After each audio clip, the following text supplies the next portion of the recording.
여러분 안녕하십니까? 오늘도 참으로 좋은 날입니다. 하나님이 여러분 마음속에 기쁨으로 채워주시기 바랍니다.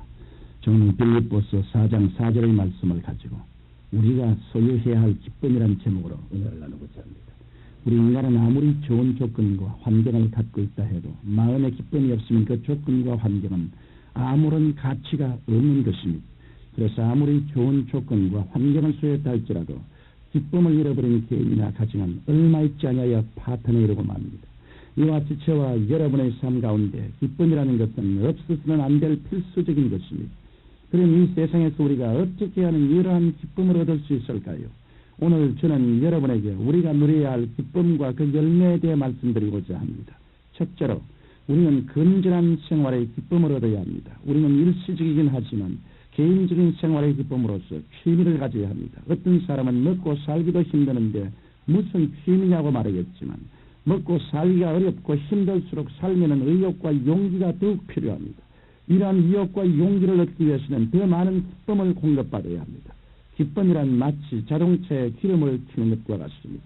더 많은 생산을 하기 위해 기계에 더 많은 기름을 채하는 것처럼 억압된 생활을 하는 사람일수록 더 큰 기쁨이 필요한 것입니다. 그러므로 먹고 살기가 어렵고 힘든 사람일수록 건전한 오락과 취미 생활을 통하여 기쁨을 얻어야 합니다. 이와 같이 우리 삶에 있어서 기쁨이란 부수적인 것이 아니고 근본적인 것입니다. 그래서 이것을 획득한 개인이나 가정은 행복을 향유하게 되지만 그렇지 못한 개인이나 가정은 문제 속에서 괴로움을 당합니다.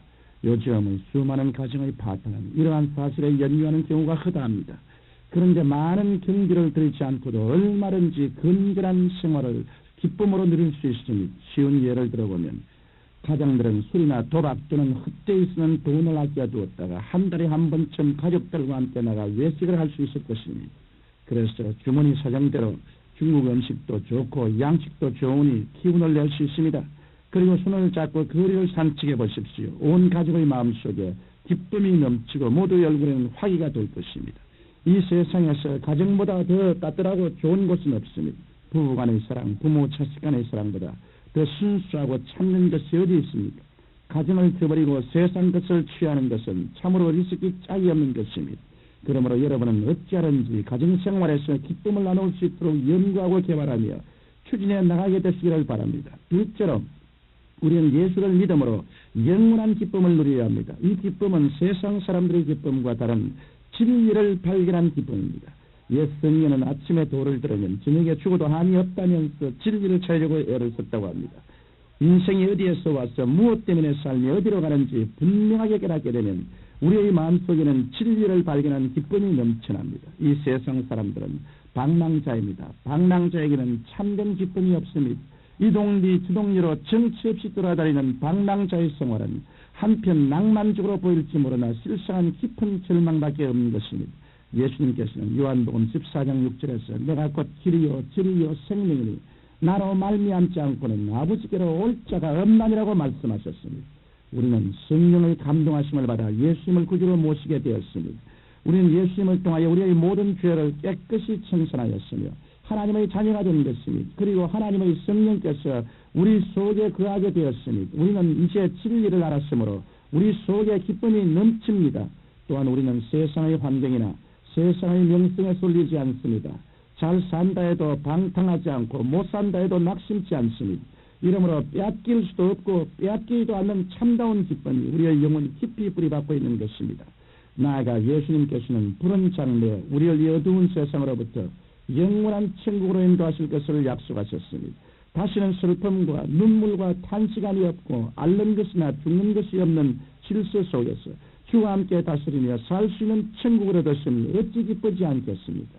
이러한 기쁨이 마음속에 충만함으로 예수 믿는 사람은 믿지 않는 사람보다 훨씬 더 영육간에 건강을 가질 수 있는 것입니다. 이와 같이 예수 믿는 사람의 두드러진 표적은 기쁨입니다. 예수 믿는 사람은 기쁨의 근원을 소유했기 때문에 기뻐하지 아니할 수가 없는 것입니다. 이런 사람은 이 세상의 염려와 근심과 수고와 역경 가운데서도 마음속에 잔잔한 기쁨이 샘솟아오르니 이와 같은 기쁨은 근원적인 것으로 생활 환경의 변천이나 세월의 흐름이 결코 빼앗을 수 없는 영원한 기쁨인 것입니다. 셋째로 기쁨의 열매에 대해 말씀드리겠습니다. 기쁨을 얻는 사람의 생활에는 그 열매가 있습니다. 먼저 기쁨의 열매는 삶의 활기입니다. 기쁨과 힘은 동등하라고 우리는 말할 수 있습니다. 기쁨을 얻은 아내는 활기에 찹니다. 아침 일찍 일어나서 온 가족의 뒷바라지를 하고 고된 집안 살림을 꾸려나가면서도 활기에 찹니다. 입에서는 찬송이 나오고 눈에서는 빛이 납니다.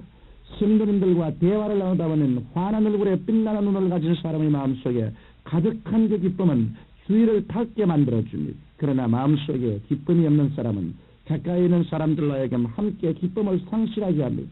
이와 같이 기쁨은 곧 힘입니다. 그리고 이 기쁨은 우리의 삶의 활기와 직결되는 것입니다.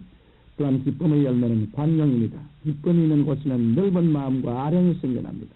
반면에 마음속에 염려와 근심과 신경질이 가득 차 있을 때에는 남을 용서하며 관용을 베풀 수가 없습니다. 그러므로 기쁨의 열매는 마음의 관용으로서 남을 포용할 수 있고 사랑하게 되며 도와주고 위로해 줄 수 있는 힘의 원동력이 됩니다. 또한 기쁨의 열매는 마음의 안정입니다. 불평, 원망, 탄식이 마음의 혼란을 가져오는 것처럼 기쁨은 마음의 만족을 가져오므로 마음의 안정과 올바른 판단력을 줍니다. 그래서 기쁨이 충만한 사람은 모든 일의 사리를 올바르게 판단할 수 있는 지혜와 정신적 건강을 소유하게 됩니다. 따라서 이러한 사람들은 훌륭한 남편, 훌륭한 아내 또는 사회적인 지도자가 될 수 있는 것입니다. 오늘날 이러한 기쁨은 예수 안에서만 얻을 수 있습니다. 돈으로 얻은 기쁨은 일시적인 것입니다. 지위나 명예나 권세의 기쁨은 언젠가 안개처럼 사라지고 맙니다. 그러나 예수 안에서 얻은 기쁨은 남녀노소 빈부귀천을 불구하고 누구나 소유할 수 있으며 이 기쁨은 또한 아무도 빼앗을 수 없는 기쁨이 되어 우리 속에서 영원히 서서라는 생수의 강이 됩니다. 사랑하는 청취자 여러분, 여러분의 마음과 생활에는 기쁨이 있습니까? 없으시다면 지금 이 시간 여러분 생활 가운데 건전한 오락과 취미 생활을 하십시오. 그리고 무엇보다 예수 그리스도를 믿음으로 구원받아 천국을 소유하는 영원한 기쁨을 누리십시오. 그리고 여러분 죄를 회개하고 매일매일 성령으로 충만한 삶을 살기 위해서 하나님과 교통하는 기도의 생활을 길게 가지십시오. 그러면 여러분의 생활은 삶의 활기가 넘쳐나고 넓은 마음과 아량이 생겨나며 그리고 환경과 조건을 초월한 마음의 평안을 누리게 될 것입니다. 여러분 모두에게 이와 같은 기쁨의 열매가 풍성하시기를 주님 이름으로 축원합니다. 거룩하신 아버지 하나님, 마음의 기쁨은 삶의 힘이 됩니다. 모두 다 그리스도 안에서 성령님으로 충만하고 하나님과 교제함으로 기쁨을 소유하게 도와주옵소서. 예수님 이름으로 기도합니다. 아멘.